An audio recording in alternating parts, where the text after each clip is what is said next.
Le damos la bienvenida al doctor Richard Cedeño, jefe de Oncología Pediátrica de Solca Manabí. Muy buenos días, doctor. Sea bienvenido a este espacio de entrevista de Manavisión Plus. Compartir esta mañana de orientación e información para la audiencia y para la televidencia. Doctor, sabemos que septiembre es el mes de la concientización sobre el cáncer infantil. Cuéntenos qué actividades se han desarrollado en Solca que puedan de pronto generar esta concientización en la ciudadanía y también ese apoyo emocional a los menores que padecen esta enfermedad. Sí, nosotros tenemos previsto para finales de este mes hacer una actividad para todos nuestros niños. Quería primeramente matizar que el mes de la concientización del cáncer infantil es un homenaje, un tributo y una motivación especial dedicada a los niños, a los adolescentes y a las familias que padecen esta terrible enfermedad. Y en esa línea nosotros trabajamos durante todo el año. Precisamente el día de ayer, a través de la iniciativa global de la lucha contra el cáncer infantil de la OPS, recibimos la visita de este ente para que Solca Manabí forme parte de la plataforma global de acceso gratuito a los medicamentos para los niños con cáncer infantil. Estuvieron verificando la idoneidad de nuestras instalaciones para ser partícipes de esta plataforma, con lo cual la OPS y el SANYUT y el Ministerio de Sanidad del Ecuador están promoviendo este movimiento con el objetivo de mejorar la supervivencia global del cáncer infantil en el mundo y en el Ecuador. Doctor, buenos días. ¿Cuántos pacientes infantiles tienen en Solca y cuáles son las perspectivas que siempre se tiene de pronto cuántos pacientes han podido salir del cáncer, por decirlo así, ¿no? Muchas veces es una enfermedad muy complicada, pero sabemos que los niños tienen ese plus de que de pronto pueden regenerar su salud mucho mejor que un adulto. Totalmente. Bueno, en primera instancia quisiera decir que el mes de concientización del cáncer infantil crea a través de la OPS, el SANYUT, como digo, la iniciativa global contra el cáncer, en la que se procura una serie de variables como el diagnóstico precoz, la atención oportuna, la educación, el acceso gratuito a los medicamentos. Todas estas son acciones a las que los oncólogos pediatras y los países están unidos con el objetivo de alcanzar una supervivencia que llegue al 60%, porque en los países de bajos ingresos la supervivencia del cáncer infantil de forma global alcanza el 20%, mientras que en los países de altos ingresos esta supervivencia es del 80%. Entonces, estamos unidos a través de la iniciativa global a la que Solca pertenece, con el objetivo que en el 2030 la supervivencia global del cáncer infantil alcance el 30%. Es verdad también lo que usted manifiesta, los niños, es muy habitual que yo me exprese diciendo que son una máquina perfecta, es como un Ferrari del año. A veces cuando ya pasas a la edad adulta, pues, y tienes 40, 50 años, pues a través del tiempo tu estructura interna sufre cambios funcionales propios de la involución, en las que metabólicamente la tolerancia a los fármacos, a la quimioterapia, a la regeneración celular es diferente. Si bien es cierto, es doloroso ver a un niño con cáncer, desde la perspectiva oncohematológica pediátrica también tenemos más esperanza porque son entes fisiológicamente bastante bien dotados y de ahí la buenos resultados y supervivencia que tienen los niños en el primer mundo, y que son los objetivos que nosotros nos trazamos como países de bajos ingresos, mejorando todas las condiciones que la iniciativa global, le he explicado, propone y desea expandir en el mundo. Doctor, justamente también ayer se daba a conocer que la Organización Panamericana de la Salud, en alianza con SANYUT y también la OMS, Han entregado recientemente el primer lote de medicamentos para poder controlar o poder manejar un poco más el cáncer infantil a Solca. ¿Cómo ha sido esta alianza? ¿Cómo ha sido el proceso? Sabemos también que deben cumplir ciertos requisitos rigurosos en el abastecimiento y en el manejo de estos fármacos. Y usted ayer comentaba que Solca lo ha hecho bastante bien y que está preparado y que ha gestionado bastante bien este abastecimiento. ¿Cómo ha impactado en Solca esta entrega de medicamentos? Sí, realmente, como digo, la iniciativa global, por los entes que usted ha comentado, dentro de su plan de acciones para mejorar esa supervivencia global, una de esas acciones es mejorar y facilitar el acceso de medicamentos gratuitos para los niños con cáncer que sean de calidad.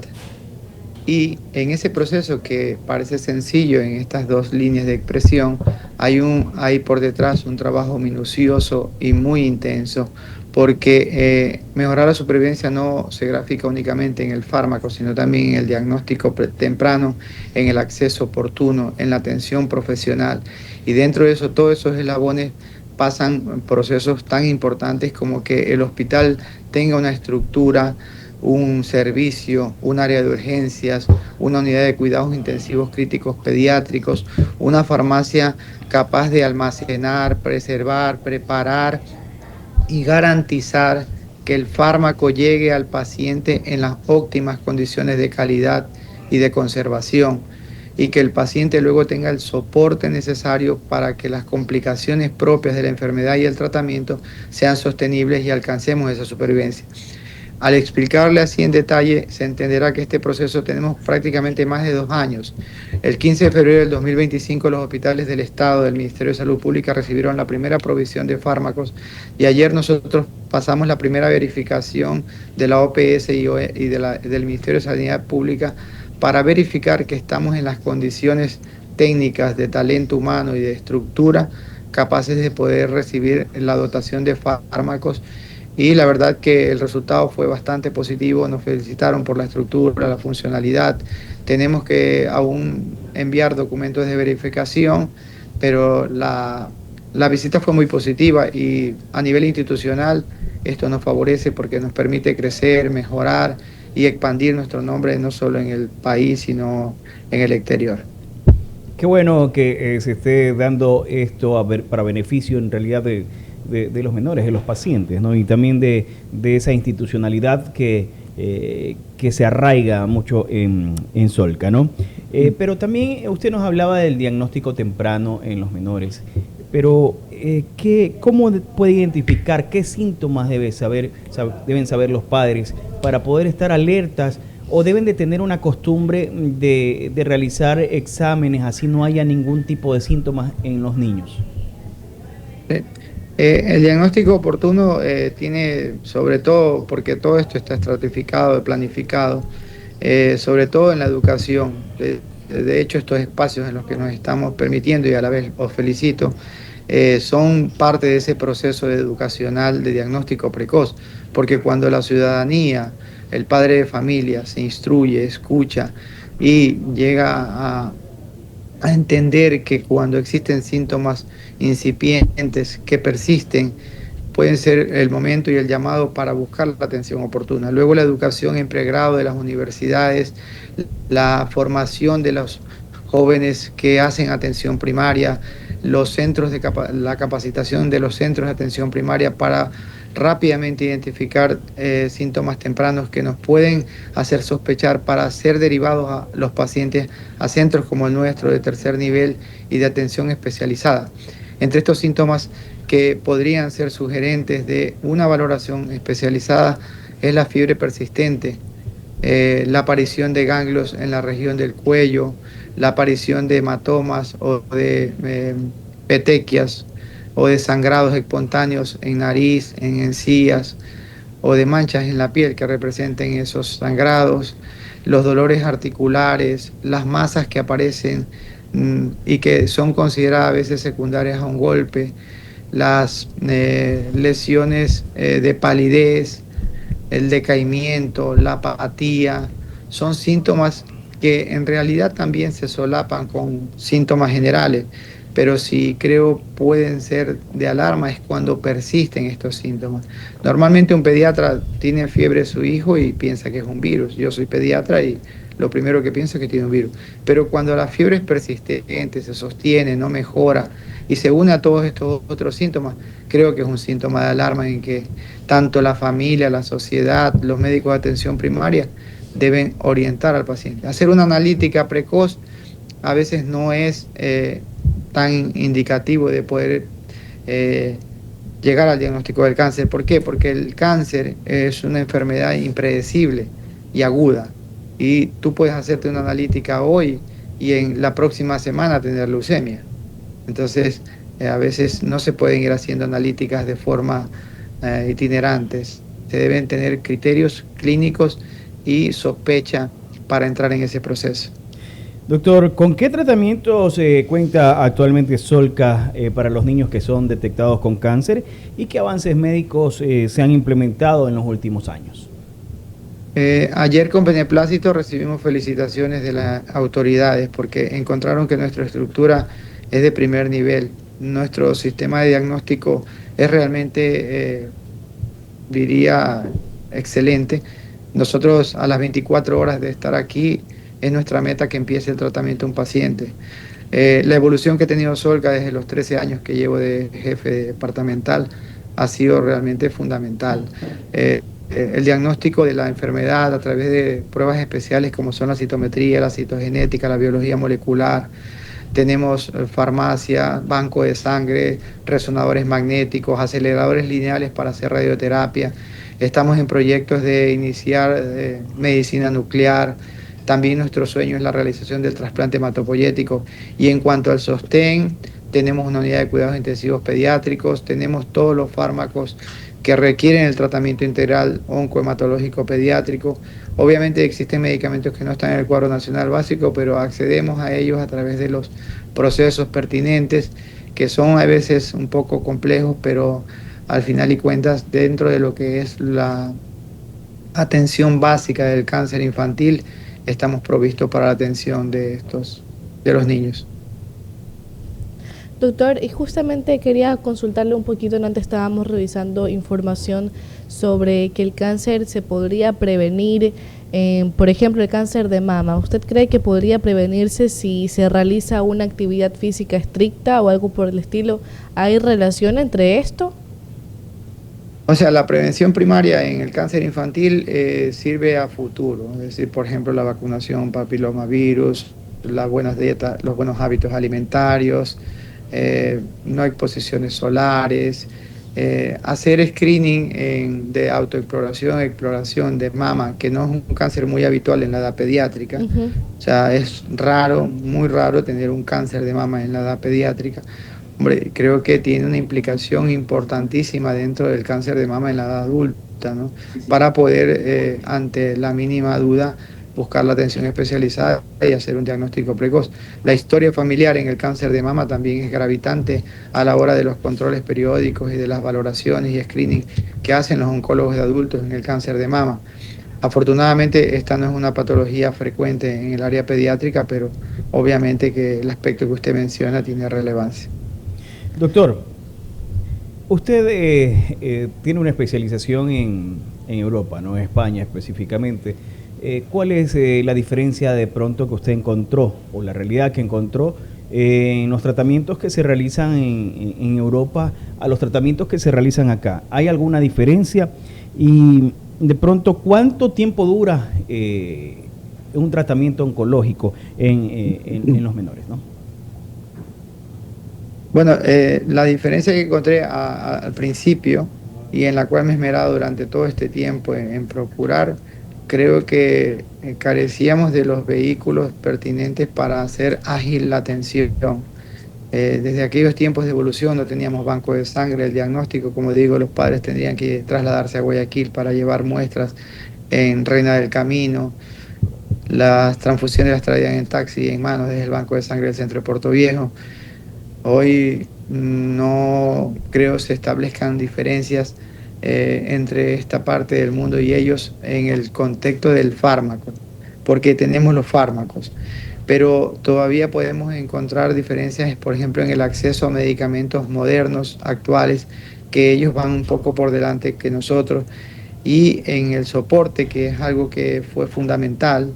Es decir, el soporte es toda aquella atención de un paciente oncohematológico posterior a que le pongas el fármaco.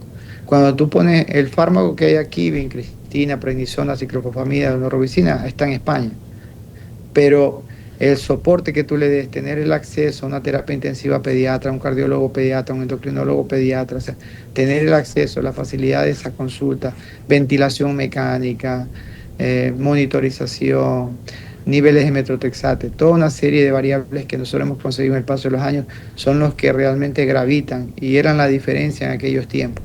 Hoy para mí la diferencia es que finalmente, eso es innegable, son países desarrollados, países de altos ingresos, en los que ciertos accesos que son propios ya del país, accesos incluso de comunicación, de transporte, de potencial financiero, de sueldos, de familia, de educación, que ya parte son del país, que son los que nos marcan diferencias. Pero a nivel hospitales, creo que estamos un 70-80% parecidos en esto, en lo primero básico, ¿no?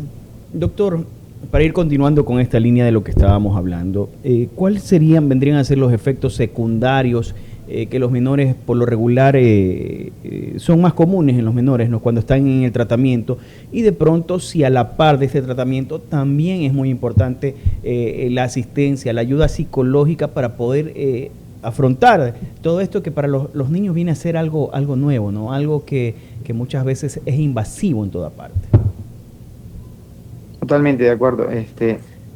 Obviamente el efecto quimioterapia tiene un efecto deleterio para la célula maligna, pero también tiene un efecto secundario para la célula normal. Y eso pues provoca precisamente las complicaciones y a lo que hablaba yo del tratamiento de soporte, que es fundamental para mejorar y mantener esa supervivencia. No solo es el aspecto de administrar la quimio, sino lo que viene posterior a ello, porque posterior a ello pues aparece la neutropenia, es decir, los glóbulos blancos descienden, se produce una disminución de las defensas que los convierte a estos pacientes en inmunosuprimidos, es decir, pacientes que potencialmente pueden tener infecciones graves. Bajan los glóbulos rojos, el paciente se anemiza y necesita transfusiones, bajan las plaquetas y tiene riesgo de sangrado, y las complicaciones infecciosas tras la inmunosupresión son nuestro principal enemigo que atenta contra la vida de estos pacientes, aun y cuando ya hayan estado limpios de su enfermedad. Entonces, los efectos secundarios de la quimio son sumamente importantes, son de mucho cuidado y son los que también nos van a cambiar la supervivencia de estos pacientes. En la atención integral del paciente oncohematológico, la atención del psicólogo es muy importante. Solca ha renovado, ha mejorado y ha ampliado el personal de psicología en todos los estamentos. Y en pediatría tenemos nuestra propia psicóloga en todas las áreas. Tenemos nutricionistas, tenemos fisioterapeutas. La atención integral que damos es total, amplia, porque sabemos que la esfera psicológica es fundamental, no solo para el paciente, sino también para los familiares, porque el cáncer es una enfermedad que trasciende y altera la estructura no solamente emocional del paciente, que obviamente sufre la injuria, sino también de la familia, que en el amor y en el sufrimiento de un padre y de una madre, de su espacio laboral, también se ve truncado, frustrado y alterado. Entonces, nosotros damos ese soporte con trabajo social, psicología y con todos los estamentos necesarios para convertir esta atención en una atención integral, global, en la que nos preocupamos no solo del niño, sino también de su padre, de su madre, de su familia, de su educación inclusive, porque tenemos el aula escolar, porque los pacientes nuestros no pierden el año escolar, reciben educación mientras reciben tratamiento y se reincorporan a la actividad escolar con sus mismos compañeros para incluso en esa variante psicológica no sean influidos. Doctor, ya para cerrar ya este diálogo muy importante, ¿cuál es el mayor aprendizaje que le han dejado los menores? Porque uno todos los días aprende algo y muchas veces desde esas escenas dramáticas, esas escenas de dolor, uno aprende algo. Bueno, primeramente quería agradecerles el espacio, segundo felicitarles a los dos, me parecen súper acertadas y muy buenas vuestras preguntas para poder abordarlas. Gracias por esa oportunidad y brillante, no mi respuesta, sino vuestras preguntas. Y segundo, decirles que la verdad, todos tenemos sentimientos y creo que abordar esas partes son complejas porque me pongo a llorar. Ujú. Pero les diría que la vida siempre es valiosa en todos los momentos. Pensamos siempre que ayer en una charla de seguridad laboral que estaba aquí en este auditorio decía que si bien es cierto la sensibilidad, el grado, la parte más humana de Solca está en los niños y en todo segmento donde existe un niño existe nobleza, humanidad, corazón y entonces el mundo se sensibiliza cuando ve a un niño con cáncer. Ujú. Pero la vida es importante en todas las edades. Yo veo una persona de 80 años y quiere vivir. Veo una de 40 y quiere vivir, porque la muerte siempre es algo que uno no rechaza y aunque es parte de la naturaleza evolutiva del ser humano, es compleja. Creo que diría yo que la nobleza y la esperanza. Bien, bien doctor, agradecemos mucho su presencia. Esperemos poder contar con usted en nuevas oportunidades para poder seguir hablando de estos temas que seguramente despiertan la curiosidad de los padres, ¿no? De poder saber cómo diagnosticar a tiempo alguna de este tipo de enfermedades. Le deseamos los mejores de los éxitos y lo veremos en otra oportunidad. Muchas gracias, será un placer. Hasta pronto. Hasta pronto, doctor. Muchas gracias por esa grata entrevista. Esperamos que lo podamos tener nuevamente por acá en este espacio de entrevista de Manavisión Plus. Ahí teníamos al doctor Seguro que sí. Richard Cedeño. Gracias, doctor.